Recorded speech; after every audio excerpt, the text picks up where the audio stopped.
The Battle of the Alamo was a pivotal event in the Texas Revolution. General Santa Anna led his Mexican troops against the Texan forces and killed every man in battle.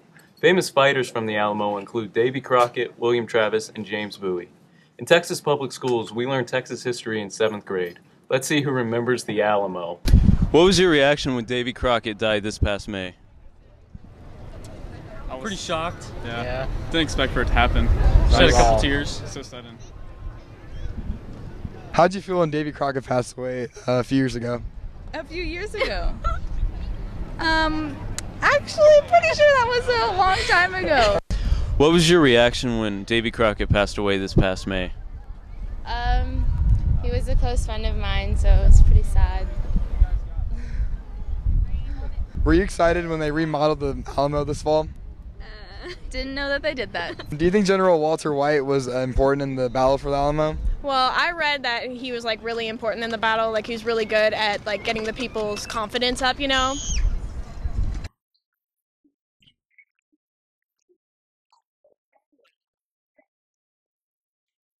While here in San Antonio, Titan TV ran into a local gun rally. We got both sides on their thoughts.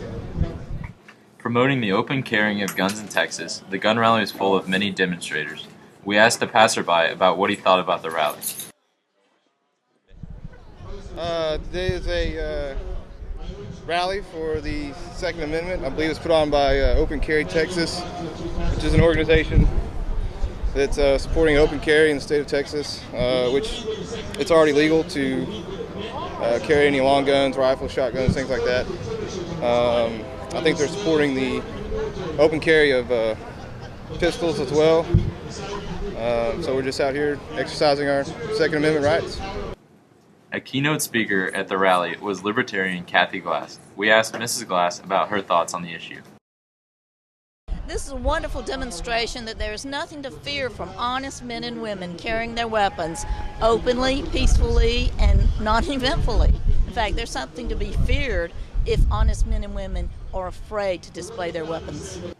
All protests come with anti-protesters. We asked two of them about their views on the issue. I don't know much about the organization, but it's a come and take it rally. They're hoping to, Jerry Patterson is a state senator, and he's wanting to promote open carry rights. That means this kind of stuff could happen anywhere. Yeah, to be able to walk anywhere at any time with an open gun, like on your back or your hip or wherever. Yeah, but their argument is that they need these kinds of rights to defend themselves against criminals and a tyrannical government. And I always wonder if they've ever heard of a surface-to-surface missile or airstrikes, or there is nothing that they have. Even if they have a tank in the backyard, that's still not going to be adequate defense against a military confrontation. As you can see, Titans, there's two sides to every story. I'm Seth, Titan TV.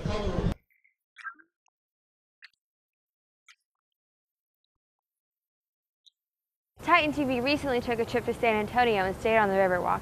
This area is rich with history and influenced by Spanish culture. Let's take a look. The Riverwalk is a major tourist attraction and gives almost $800 million a year to the local economy.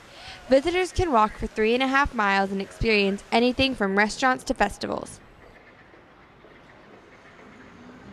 In 1921, the San Antonio River flooded, causing millions of dollars in damage.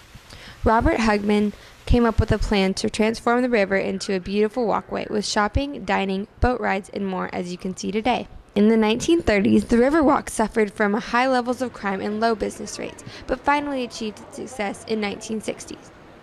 It is now a safe and beautiful environment that everyone can enjoy. We interviewed Riverwalk tourists about his experience. I like the restaurants here, and there's so many options, and they have good food. There's so much culture in San Antonio, which is perfect. Every year, 5 million people visit the San Antonio Riverwalk, and it is one of the best vacation spots in the state of Texas.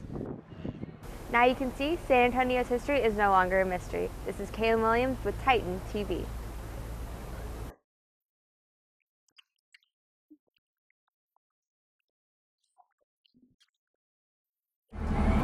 Whenever Titan TV takes a trip to San Antonio, we run into a lot of options. Most of those options involve food.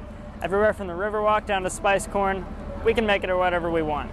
We talk to some of the shops and their owners about what they do and how they make it. Cut corn, shaved off cob. You shave it off the cob. All right. Then over here we're gonna put butter. You got a choice of butter, mayonnaise, cheese, Parmesan cheese, lemon pepper, the Lucas with lemon, cayenne pepper. This is the hot stuff. And that's it. Mix it all together. Okay, today we're selling the mini taquitos, and they're real good. They're like a little corn tortilla, and so it goes. We got beef and chicken, and we put like cilantro and avocado, and we try to make it all of scratch, but it's all natural, like vegetables. The cilantro and the sautéed onions, and they like to make their own hot sauce. So like I know my dad, like he's been trying to bring. Well, he's from Mexico, so he's been trying to bring a lot of the stuff from Mexico. Well, he learned to cook in Mexico, so it's like, you know what? If I look back, it just seems like 2 or 3 years, but my dad was telling me we've been working here for like 20 years, and it's like, what, 20 years? It doesn't seem that way, but it's not every day, and it's not every, like, that's why I guess it doesn't seem that long. I was brought over from Mexico about when I was 2 years old, so I've been living here 38 years, and it's grown on me. This is Race, Titan TV.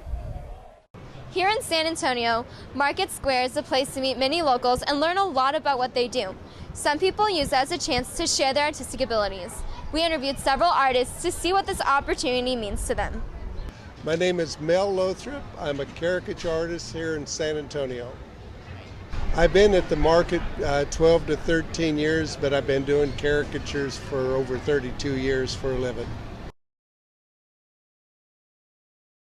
I enjoy it because I get to meet people from all over Texas as well as from all over the world, people visiting the market.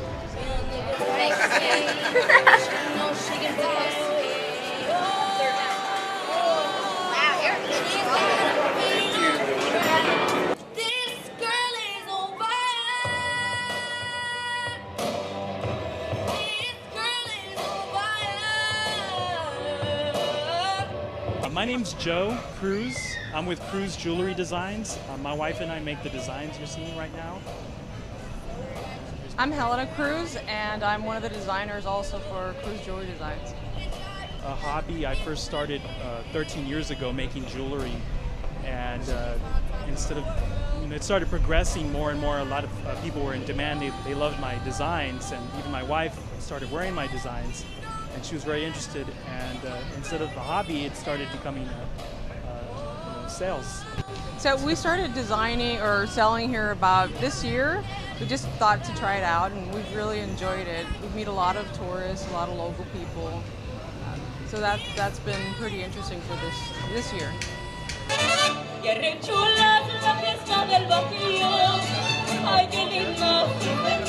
There's lots of fun things to do and see here. I'm Emily Garinger, Titan TV.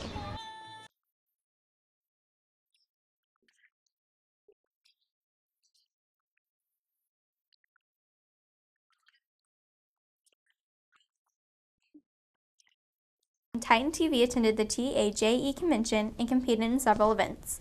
We placed third for Best of Show. Congratulations to Matt Carrillo, who received excellence for his story about high school sports injuries, Emily Garinger, who received excellence for her story on the growth of Frisco ISD, Yulim Kim and Mitchell Rule accepted an excellence award for their story on a former student in speech, interp, and debate.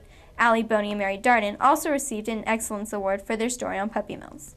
Boney, Rule, and Kim competed in an on-site feature competition and received an honorable mention. Great job, Titans. The next DECA meeting will be Tuesday, November 19th at 8:15 or 4:15 in room A102. The next Spanish Club meeting will be Wednesday, November 20th at 4:15 p.m. in the cafeteria. November 2nd, the debate team competed in a tournament at Mesquite High School. They earned 2 qualifications for the state tournament, a second-place team sweepstakes trophy, and 21 team and individual trophies. Great job, Titans!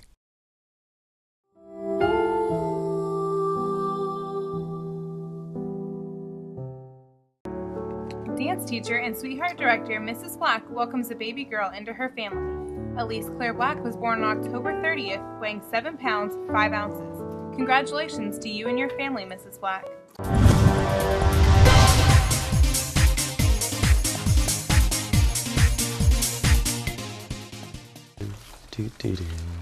Oh, how rude of me. Hey Titans, I'm Giovanni with your sports update. Do something for me. Look at your teacher. Now look back at me. Now look at your teacher. Now look back at me. Do they have your sports update? No, but I do. The Lady Titans volleyball team advances to the next round of playoffs with their defeat of Highland Park 3-1.